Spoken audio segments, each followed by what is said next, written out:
Ahead tonight on Our News Live at 7, the government's travel expenses increased from $14 million to $18 million, raising more questions from the opposition. We'll tell you what the leader is saying about it. Then, did the government lose out on an opportunity by squashing a House Select Committee on Immigration? And the man accused of threatening to kill the Prime Minister gets bail. We'll tell you what happened in court today. And then in our news at 7:30, never mind those opposition claims, the man in charge of the country's economic affairs says we are on track. Our Jamila Mizik is on the story. Our News Live at 7 starts now.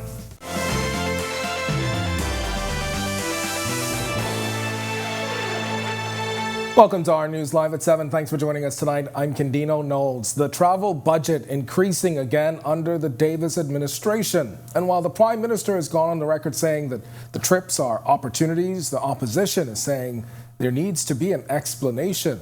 Berthany McDermott has the breakdown. 6 months into the fiscal year, and the Davis administration budgeted expenditure for travel increased from $14.8 million to $18.8 million. The figures were revealed in the government's revised numbers in the 2022-2023 supplementary budget draft estimates of revenue and expenditure. That more than $4 million increase was spread across government agencies, with the largest in the Office of the Prime Minister. The budget went from $625,424 to $2.6 million. Free National Movement leader Michael Pintard says the new numbers didn't catch him off guard. We're not surprised, and we hope none of these figures are understated. But that's not all. Travel and subsistence for the House of Assembly rose from $148,850 to $164,350. The Ministry of Foreign Affairs went from $109,200 to $259,200, and the Department of Immigration saw an increase from $1.9 million to $2.1 million. The Department of Education's budget also shot up by $420,000. Meanwhile, the FNM is again questioning if the Prime Minister is needed on these trips. Government officials are the appropriate persons to be at each of these meetings. And I simply mean it this way, that if a Prime Minister is ending up at meetings where the bulk of the persons who are making contributions are ministers, then his minister ought to be attending that meeting. Back in May, the government allocated an additional $4.1 million to travel expenses 6 months into the fiscal year, and there is another increase. Prime Minister Philip Davis had to fend off criticism that he travels with large delegations. He has gone on record to say his trips are fruitful. Now, in light of this increase, Pintard is saying government needs to give an explanation for these trips as well as what comes out of them. Correct. It's absolutely necessary for the government to properly outline what has been the return on investments for the many trips that have been taken by large delegates. And we've learned on some of those trips there are persons who have nothing to do with the work of the government. Reporting for Our News, I'm Berthany McDermott. And still talking the midterm budget debate, Economic Affairs Minister Michael Halkitis echoing the Prime Minister's sentiments on government's mid-year performance, noting that they are right on track, and he says their policies are working. By growing the economy, by having improved revenue administration, doing a better job, all that means is doing a better job of collecting the taxes that are due, cost containment, containing your costs, and finding new sources of revenue. So we're in areas where we have not collected revenue before, find some ways to collect revenue, and that is the whole carbon credit discussion. And so utilizing those four components of the strategy, we believe, and we've seen that we are gradually moving in that direction of sustainable finances. This segment of the news is brought to you by H.G. Christie. List your home in Grand Bahama with H.G. Christie. Visit our new office in the Port Lacaya Marketplace. H.G. Christie, celebrating over 100 years of service. Grand Bahama's economy and the country's deficit top on the list of concerns for the Grand Bahama Chamber of Commerce President James Carey, who says he was happy about the country's rebound post the COVID-19 pandemic. The fact that there has been such an increase in revenue is very encouraging for the country as a whole. And while the breakdown of that wasn't immediately forthcoming, I think the country is certainly in recovery mode. What is, however, concerning is that with that increase, the deficit has not improved. In fact, it's gotten a little bit worse. Kerry is asking the Prime Minister to call a meeting with the Grand Bahama business community. It's something that we've been wanting to do, certainly through the first year of my administration as president of the Chamber. I believe that he does have things that he can tell us, but equally, it shouldn't go unnoticed that we are anxious to contribute to and support initiatives that will further the economic machine in Grand Bahama. Well, the Grand Bahama chief had much more to say on the topic, and we've got more on that coming up in our news at 7:30 with Natalia Hall. But the Free National Movement leader, Michael Pintard, is saying the Davis administration squandered an opportunity by shooting down the possibility of a select committee on immigration in Parliament on Monday. Pintard suggests the overwhelming no was political. The bulk of what the government side did in that debate was to seek to salvage the work done by the FNM over time, not just the last administration relative to immigration, and also to overstate, inflate what they have accomplished thus far relative to this issue. And so when you fact check them, you realize that their whole purpose now is to say, the work we've done so far is so outstanding. Public, you can trust us. 22 MPs voted no to a select committee, while 5 voted for it. There were 10 MPs missing, including the Prime Minister. The country's immigration challenge is taking center stage in recent weeks after 400 migrants were apprehended in Bahamian waters in January alone. Pintard outlining what he believes the select committee could have done.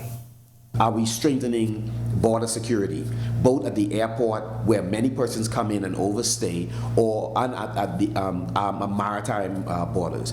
Are we going to have a real discussion about migration, about the need for us to bring in persons from around the world for different functions, but they come in on the terms and within the parameters we outline that can be beneficial to the development of our country, whether they are blue or white collar workers. Free National Movement leader, not the only person weighing in on this issue. Coalition of Independence leader Lincoln Bain also having his say. The story from our Berthany McDermott, it's coming up in our news at 7:30. And before we get to that, we check in now with meteorologist Greg Thompson. He's standing by in the Weather Center with your first look at temperatures across the islands. Greg? Yeah, thanks, Gandino, and a happy Thursday evening, everybody. Pretty warm evening outside our studios right now under mostly clear skies. Temperatures are in the upper 70s, 78 degrees with an east wind at 8 miles per hour. Your feels-like temperature hanging out in the mid to upper 70s. Temperatures around the islands tonight, right now, warm 70s, near the 80-degree mark across the island chain. 77 in Freeport, Marsh Harbor, Abaco, as well as in Governor's Harbor. We pick up 78 in Allenstown, Bimini, and in the capital, 79 in Nicholstown, Andros, across in Great Abiquiu as well. Into the Central Bahamas, 78 in Kemps Bay and in Deadman's Key, 77 Arthurstown, Cat Island, 79 in Georgetown, Coburn Downs in Salvador, you guys are 76. And into the deep south, 79 in Duncantown, Ragged Island, we pick up a string of 78s, Colonel Hill, Cricket Island, Delectable Bay, Acklands, Abrams Bay, Meguana, and the Turks and Caicos Islands. Inagua, Matthewtown, you round out our temperature profile at 79. Satellite view, quiet weather once again across us. This is a rinse and repeat situation. High pressure in charge, and that's going to continue to provide blue skies, warm temperatures, light winds, and of course, we expect the breezy conditions to continue across the central and southeast Bahamas as we have a bit of a tight pressure gradient across that. That high is going to be with us for the next several days, so look for no change in our weather throughout the weekend. That's your first look at weather. Stick with us. Look at your extended forecast is still to come. Still to come on our news, out on bail. Find out when the 21-year-old man accused of threatening to kill the Prime Minister is back in court. Plus, why a local security firm is stressing the importance of safeguarding your life and property. And then in world news, the United Nations condemns the Russian invasion of Ukraine hours before the one-year anniversary. The story when Our News returns. Whether you're battling a chronic condition or offsetting a new injury, Doctors Hospital's comprehensive rehab services offer the help you need now. Go to doctors. 3 advanced facilities at Collins Avenue, Carmichael Road, and Cable Beach means your personalized plan for care is just a visit away. From physiotherapy to occupational therapy and speech and language pathology, our team approach is all about rebuilding together. For a full list of services, visit doctorshosp.com/rehabilitation. Doctors Hospital, trusted and best care now. Isn't your health worth it? When we run because we can. We leap because we're free. And we push because it's what we do best. Our TV, home of the 50th Carifta Games.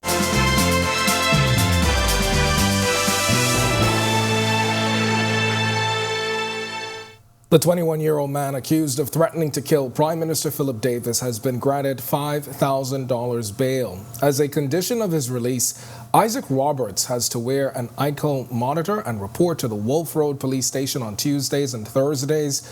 Pending his trial, it's set for September 13th and 14th. Prosecutors say on February 18th, Roberts called the Central Police Station and threatened the life of the Prime Minister.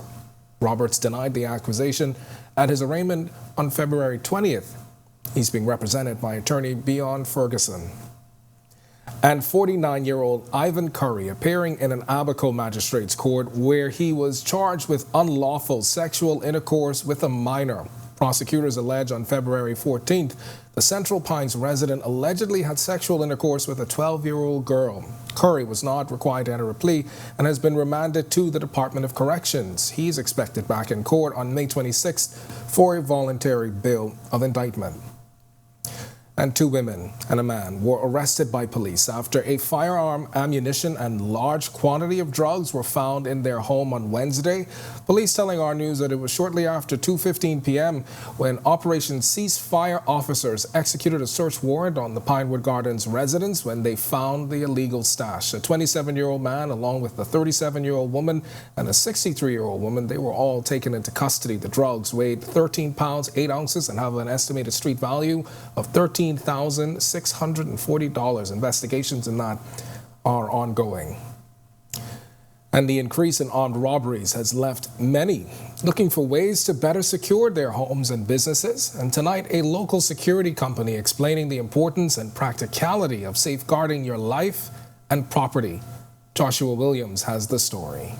Many are looking to take additional measures in protecting their lives and property, and General Manager at Wemco Security and Collections Limited, Jewel Fulford, says security measures are important and should be used in all homes. One of the things I would encourage individuals to do is to be mindful of the fact that security is everyone's business, right? We firmly suggest that where possible, individuals should, if they don't have installed already, consider the installation of perimeter fence or wall, so as to ensure that individuals coming in, there's a barrier, there's some form of access control. Additionally, we would encourage persons to ensure that there's adequate lighting on their property for after hours. As for businesses, Fulford encourages employees to not compromise protecting their establishments. It's important for you to harden the target. Make sure that in addition to the physical security, complement the physical security with some electronic measures like the cameras, like the alarms. In addition to the K9 services, complement the security services with the lighting. Some people feel that, once I have the physical security, that's adequate. You still need to have lighting in place. Light is a deterrent. Fulford also emphasizing the importance of choosing the right security company. Hire a reputable security firm. A lot of times people just want to have a body. Make sure that the security company that you're hiring is one that is reputable. Vet your security firm. Make sure that their recruitment, the people who they are sending to your property are recruited properly. They are vetted properly, I should say. Reporting for Our News, I'm Joshua Williams. When our news comes back from the break, why the Prime Minister of St. Vincent and the Grenadines says discussions on climate change will continue to be a work in progress in our Sustainability First report.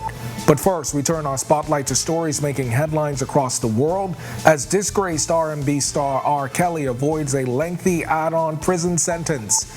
And later, meet the sixth grader who's collecting food stamps to feed the less fortunate. The details when our news returns.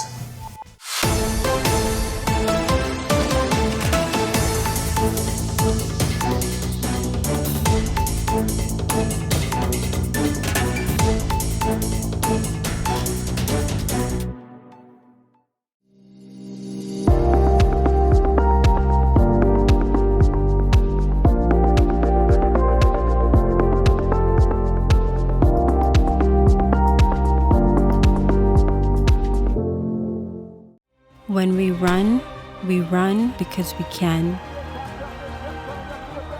We leap because we're free. And we push because it's what we do best. Our TV, home of the 50th Carifta Games.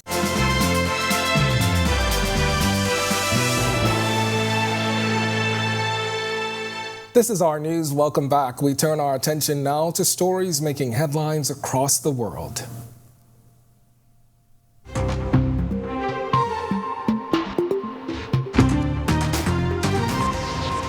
The United Nations General Assembly overwhelmingly approved a resolution that condemns Russia's invasion of Ukraine and called for peace as soon as possible.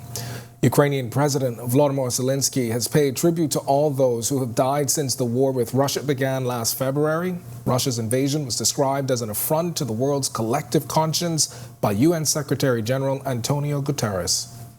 The one-year mark of Russia's invasion of Ukraine stands as a grim milestone for the people of Ukraine and for the international community. That invasion is an affront to our collective conscience. It is a violation of the United Nations Charter and international law. It is having dramatic humanitarian and human rights consequences, and the impact is being felt far beyond Ukraine. Rescuers searched for 48 people missing Thursday after a landslide buried an open-pit mine in northern China. The rescuers using backhoes and bulldozers to dig through tons of earth and rubble. State broadcaster CCTV reporting the confirmed death toll has risen to 5. The search had to be suspended for several hours because of a second landslide at the massive facility. Alex Murdaugh, who is on trial for murdering his wife and son in the United States, questioned by prosecutors today in a case that has gripped the country. In emotional testimony, the former lawyer denies shooting his wife Maggie and son Paul at the family's hunting lodge in June 2021. Murdaugh faces separate financial fraud charges stemming from allegations he stole millions in legal settlements from clients. Murdaugh comes from a powerful legal dynasty in South Carolina that stretches back generations. And disgraced R&B superstar R. Kelly was sentenced on Thursday to another 20 years in prison for his multiple convictions of child pornography and enticement of minors for sex. But Kelly will serve all but one of those simultaneously with a separate 30-year sentence on racketeering and sex trafficking convictions. The sentence means Kelly won't get out of prison before he turns 80. And across the region, hundreds of residents in Sao Paulo, Brazil, scrambling to find water and daily supplies after floods and mudslides cut off their communities and left at least 48 people dead. Government and private aid groups were trying to provide necessities, but say the logistics of reaching the isolated towns was creating difficulties. Authorities said they have reopened some damaged roadways into the region, but say the recovery will take time. Some 1,700 people have been displaced and more than 1,800 left homeless. 435 kilograms of cocaine seized from a Grenadian-registered coastal vessel northwest of Guadeloupe during an air-sea surveillance patrol. It's our final story in regional news tonight, and authorities say the 4 crew members and the cargo were brought back to Fort de France and were handed over to judicial authorities. This after Grenadian authorities waived their jurisdiction in favor of France. A total of 19 bales of cocaine were seized. Bahamas first.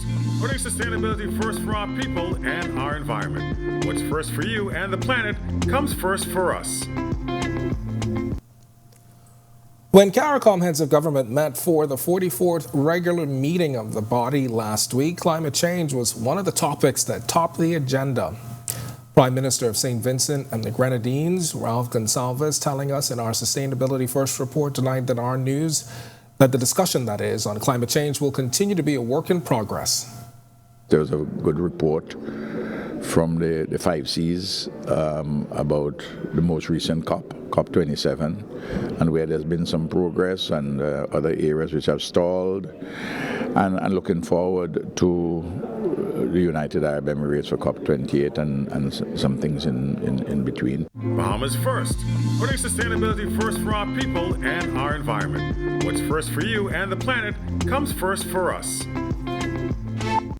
Still to come in our news today in history, find out interesting facts about the day that was February 23rd, including a major milestone for women. Plus, Greg is back with your extended weather forecast. And then in our news at 7:30, the country's top cop releases his 2023 policing plan, what the commissioner says he's looking toward in the year ahead. The story when our news continues.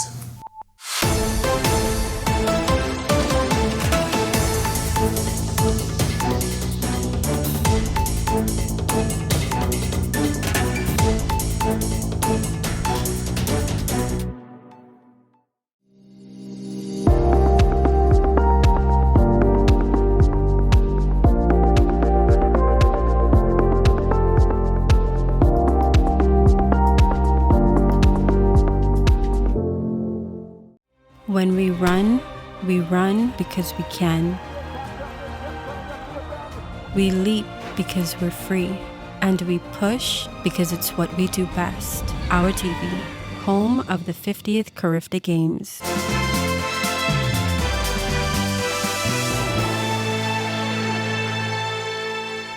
Welcome back to our news. On the Record with Jerome Sawyer at 8 o'clock tonight, we'll examine the Haitian crisis with an exclusive one-on-one interview with Haitian Prime Minister Ariel Henry. In a candid interview, Henry telling Sawyer about the state of the country, which the United Nations is calling a living nightmare. Also on tonight's show, who you were just looking at on your screen right there, was Bahamian Chargé d'Affaires Captain Godfrey Roll, who explores the situation from a local perspective and talks about upcoming and ongoing efforts on the ground. It's an On the Record exclusive. You don't want to miss it. That's tonight at 8 o'clock right here on the RTV network. And it's time now to turn our spotlight on events that shaped the day that was February 23rd.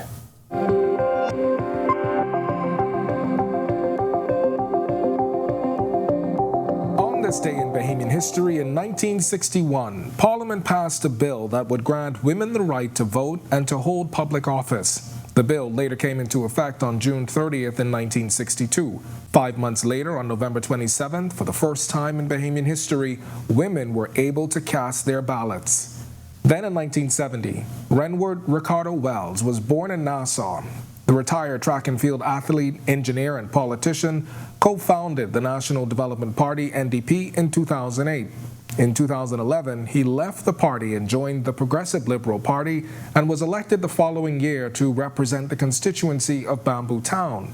In 2015, Wells was fired from his post as parliamentary secretary in the Ministry of Works over the controversial signing of a $600 million letter of intent with Stella Martin to conduct several environmental studies. That same year, he left the PLP to join the Free National Movement and retained his seat in Parliament in the 2017 general election. And finally, in 2012, 11 girls attempted to escape the William A. Pratt Center for Girls in Fox Hill. Then Minister of State for Social Development, Loretta Butler Turner, said, fortunately that evening, the facility was well staffed as officials were able to see what was taking place in one of the cottages. The girls were all charged.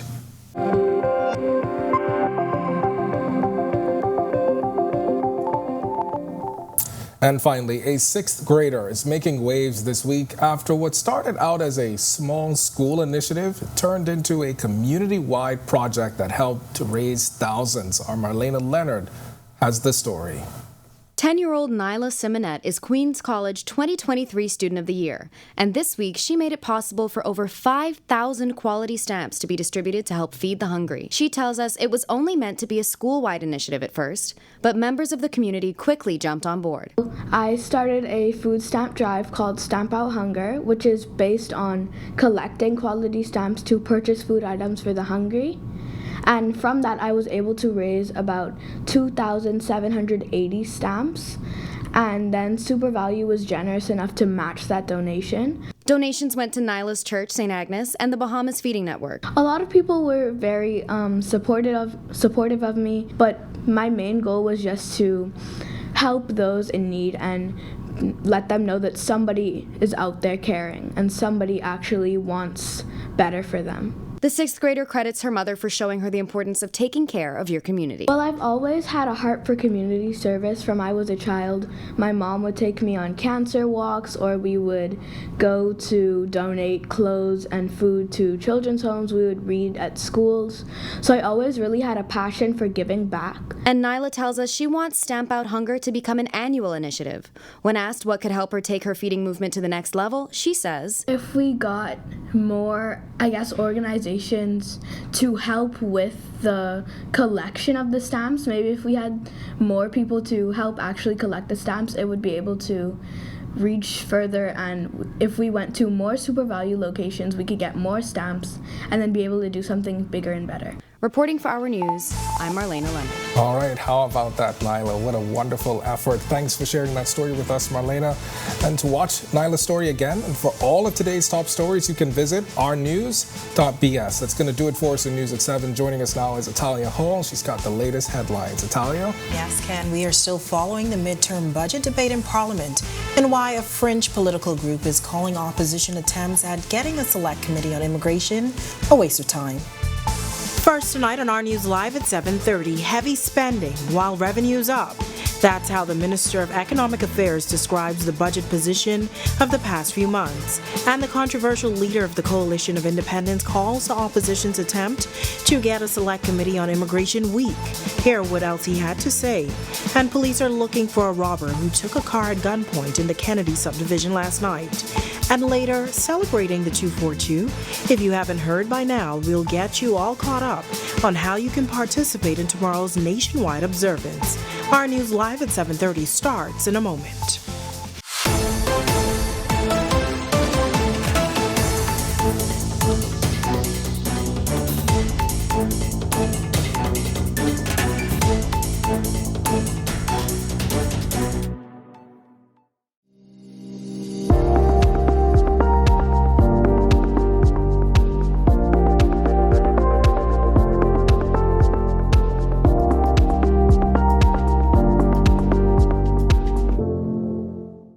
When we run because we can.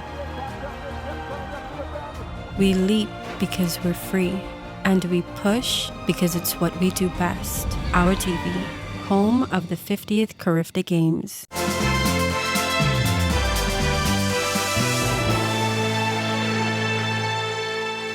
Welcome to Our News and thank you for joining us. I'm Italia Hall. Economic Affairs Minister Michael Halkitis echoing Prime Minister Davis' comments that government is on the right track following Wednesday's mid-year budget communication.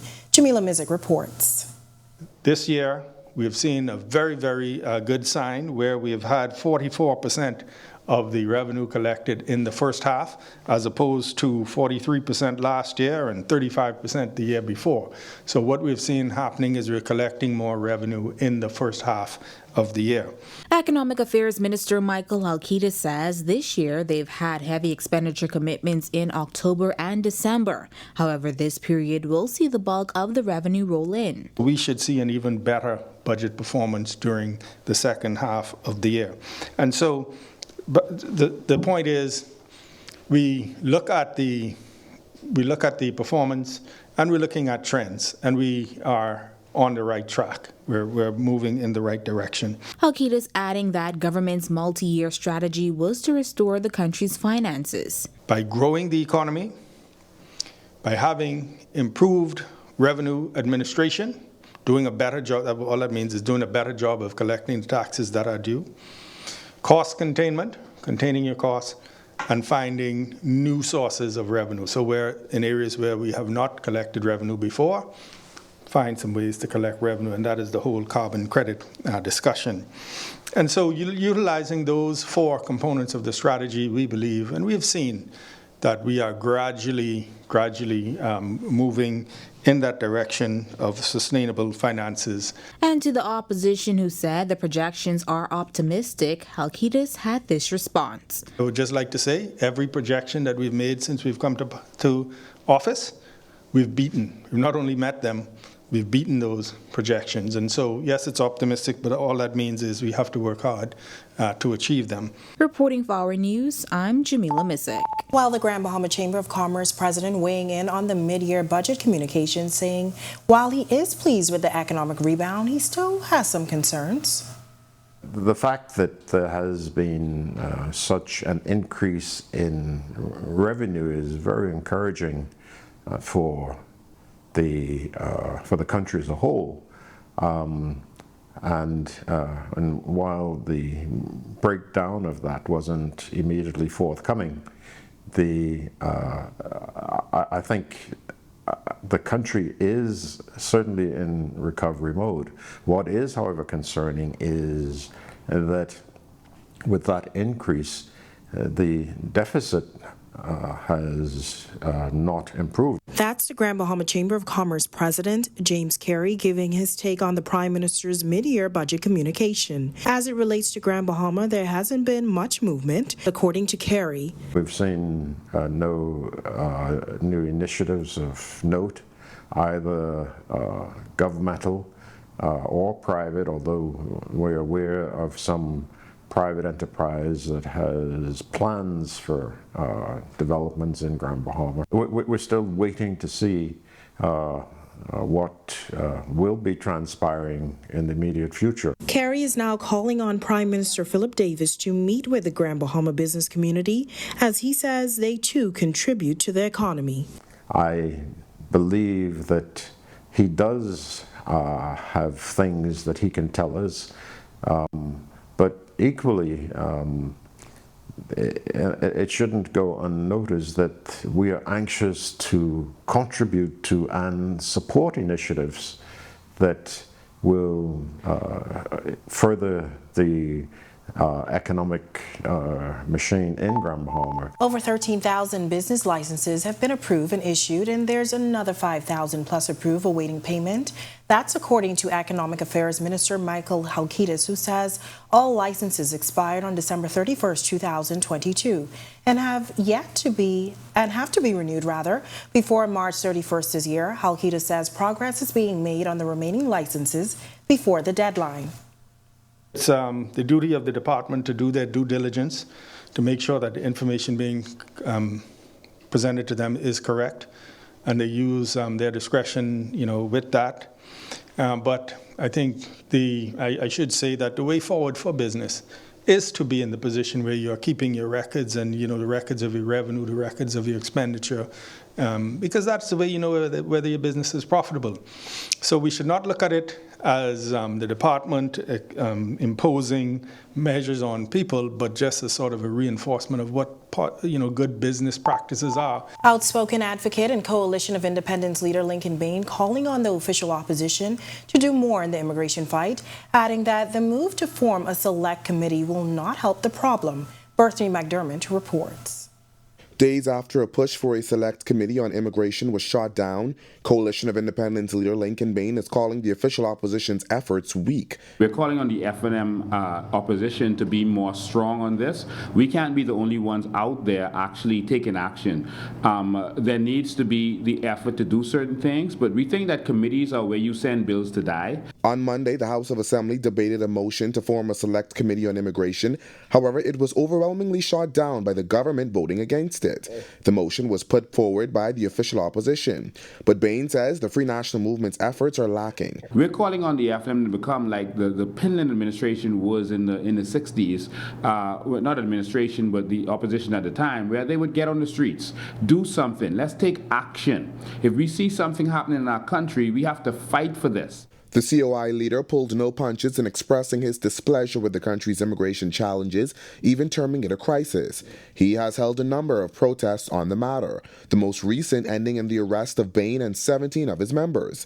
He says while select committees have been successful in other jurisdictions, the same could not be said locally. We've seen select committees in this country, but nothing ever comes out of them. We think it's because of the persons on the committee or them not being willing to fight the government's resistance. We saw a select committee on natural resources in this country under the previous administration. Nothing came out of that. Speaking in Parliament Monday, Prime Minister Philip Davis suggested a select committee would be a waste of parliamentary time, adding that his government's methods are working. However, Bain is of a different view. It seems that they're only doing things now that the Coalition of Independence and other concerned Bahamians like Bahamas for Bahamians stood up against them, held protests and forced their hands. And we think that Bahamians need to do more of that, and we will be doing more of that. We're not satisfied. Reporting for Our News, I'm Berthany McDermott.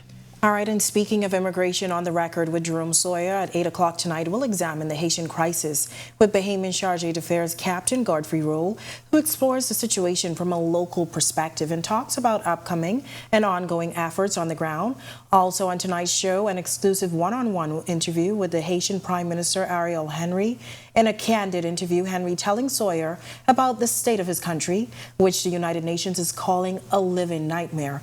It's an on-the-record exclusive that you don't want to miss. That's tonight at 8 o'clock right here on the RTV network. Well, clear skies outside the Our News studios tonight. Meteorologist Greg Thompson joins us now from the Weather Center with a look at our current conditions. Good evening, Greg. Thanks, Natalia, and welcome everybody for a quick check on weather conditions around the islands and outside our studios. Mostly clear skies, temperatures in the mid to upper 70s, 78 degrees right now outside the studios. East winds at 8 miles per hour, your feels like temperature at 77. Satellite view across the area, nothing happening. High pressure remains in charge, keeping us with dry conditions, blue skies, few clouds. The windy conditions will continue across the central and southeast Bahamas tonight through tomorrow. That's a quick check on weather. Stick with us. Look at your extended forecast is still to come. Still to come on Our News, crime a major concern for many. And tonight, the Chief of Police is outlining his plans to tackle the issue. Plus, did you know that there is a national hotline that can provide assistance for those struggling with housing? A chief social worker is providing all of the details. And a time frame for those living in shanty towns will not be publicly announced. What the press secretary is saying about it when Our News returns.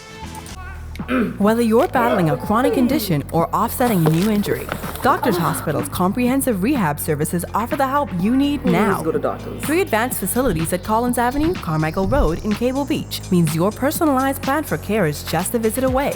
From physiotherapy to occupational therapy and speech and language pathology, our team approach is all about rebuilding together. For a full list of services, visit doctorshosp.com/rehabilitation. Doctors Hospital, trusted and best care now. Isn't your health worth it? When we run because we can. We leap because we're free. And we push because it's what we do best. Our TV, home of the 50th Carifta Games.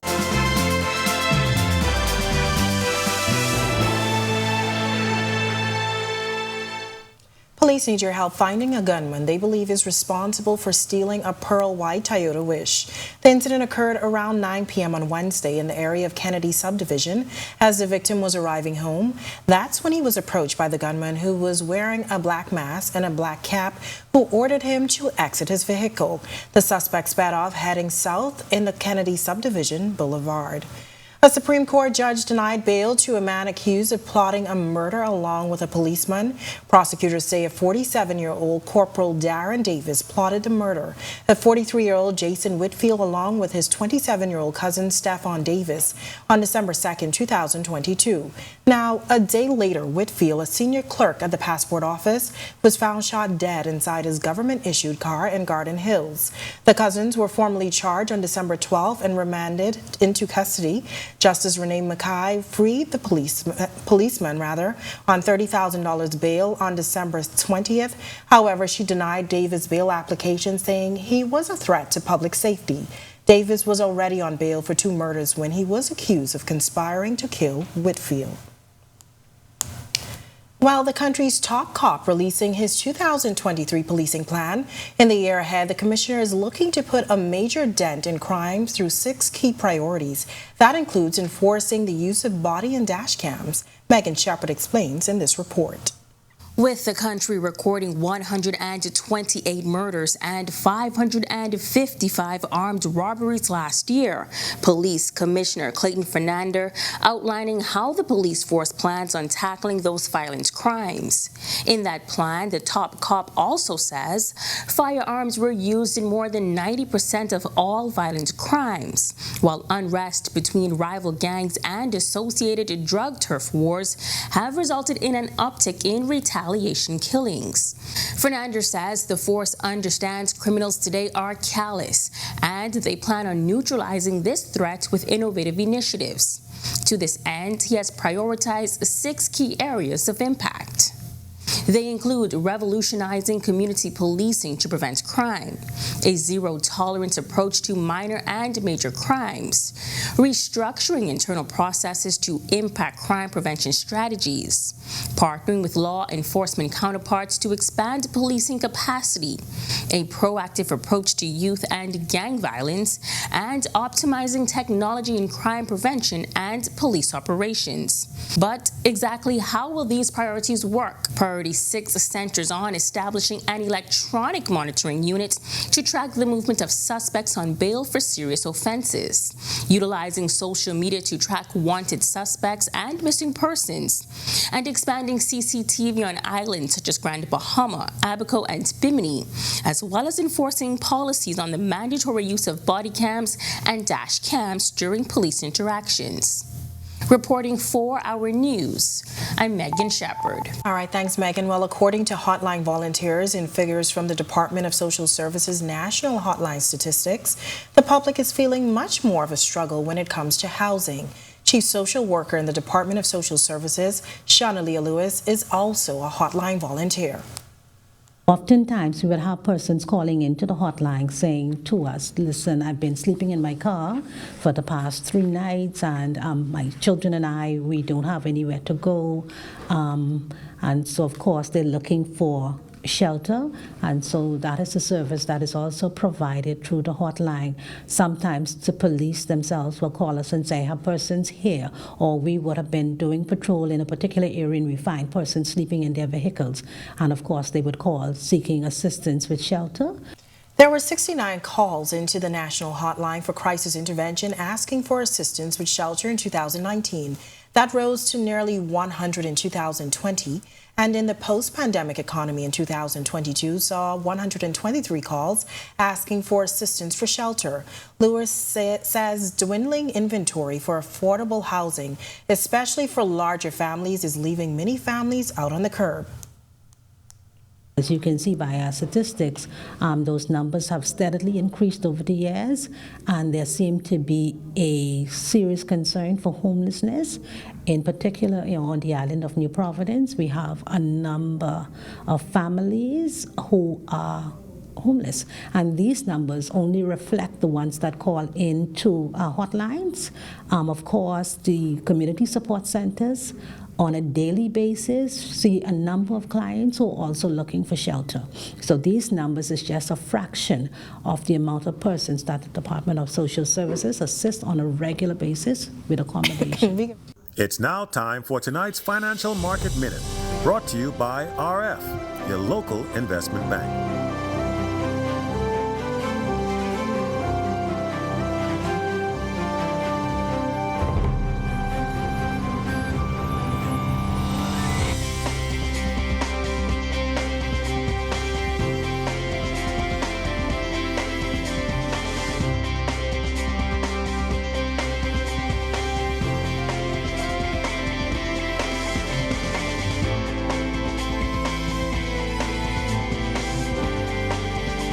This has been your Financial Market Minute. To explore the best performing mutual funds in the Bahamas, visit our website at www.rfgroup.com. When our news comes back from the break, The press secretary in the Office of the Prime Minister explains why a deadline will not be publicly announced for those living in shantytowns.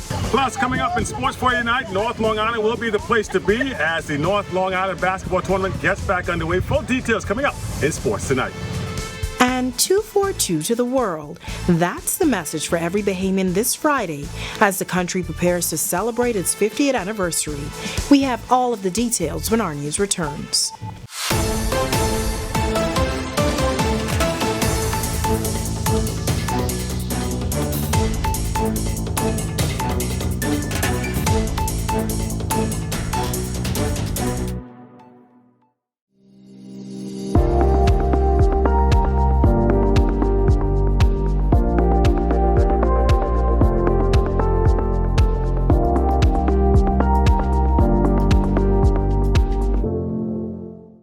When we run because we can. We leap because we're free. And we push because it's what we do best. Our TV, home of the 50th Carifta Games.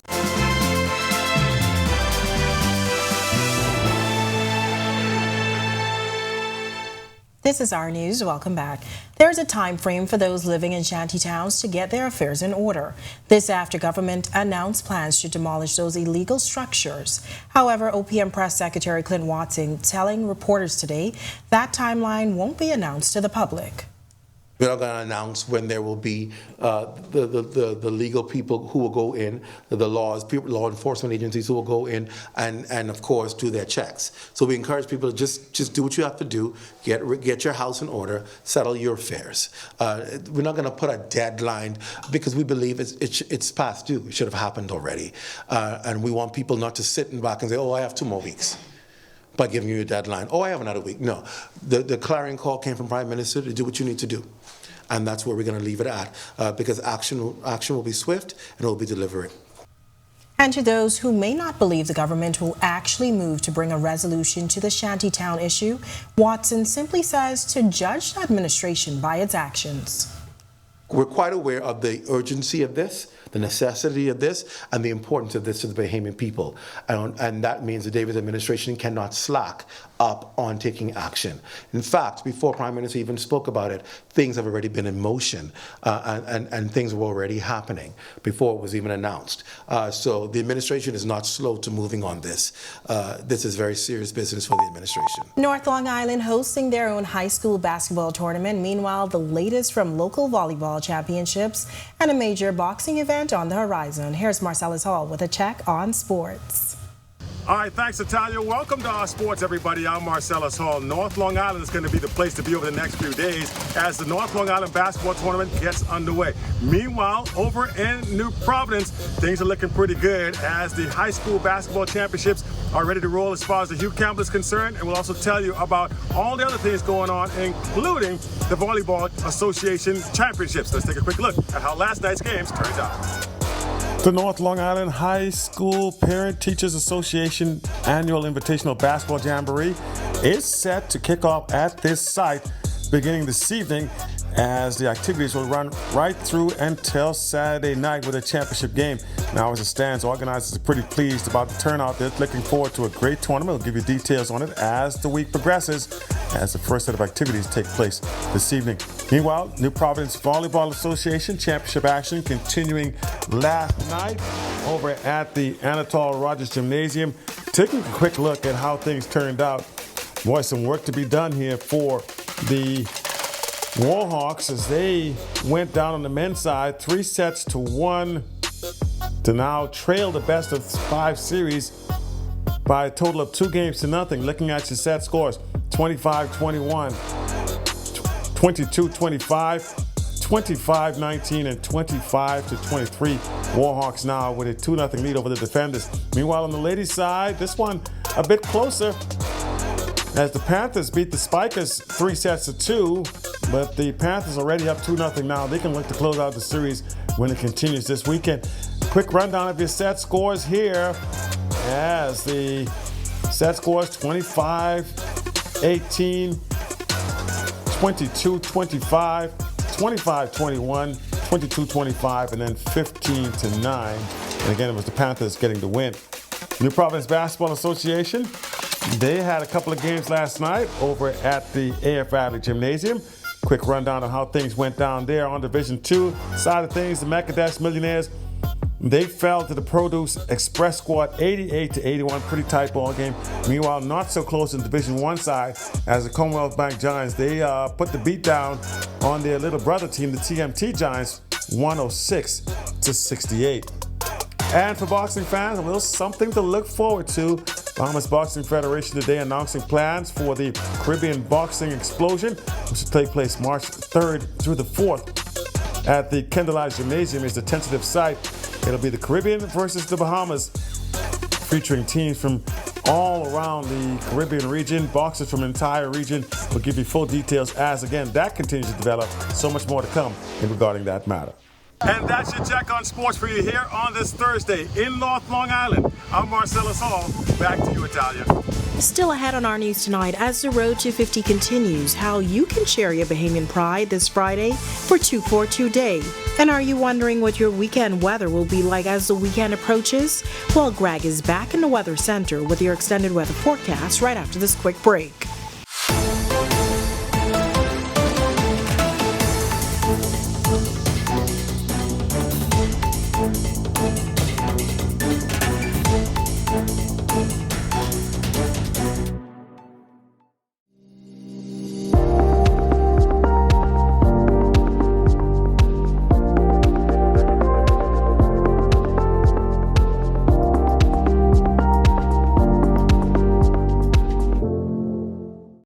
When we run because we can. We leap because we're free. And we push because it's what we do best. Our TV, home of the 50th Carifta Games.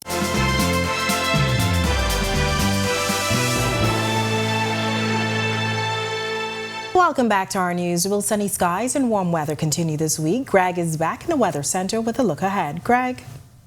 Thanks again, Natalia, and welcome back everybody for our final check of weather. Nothing really happening in the weather center, mostly clear skies. High pressure remains in charge, that's keeping us very dry. Breezy conditions across the central and southeastern islands as that pressure gradient tightens across here. But this high is going to remain with us for the rest of the week and into the weekend, possibly even into early next week as it starts to slide slowly out towards the east. But this high is going to keep all the weather conditions to the north. Any fronts that are trying to make its way into our area will stay well north of our area. Look for some very nice conditions for the boating population tonight through tomorrow in the northwest Bahamas. East winds at 10 to 15 knot seas running 2 to 4 feet over the ocean. Your high tide will be at 10:32 tonight. For the central and southeast Bahamas, a caution flag for you guys down there. Stiffer winds, but those winds backing towards the northeast to east, 15 to 20 knots. Wave heights running 4 to 6 feet over open waters. Here's a look now at your national forecast.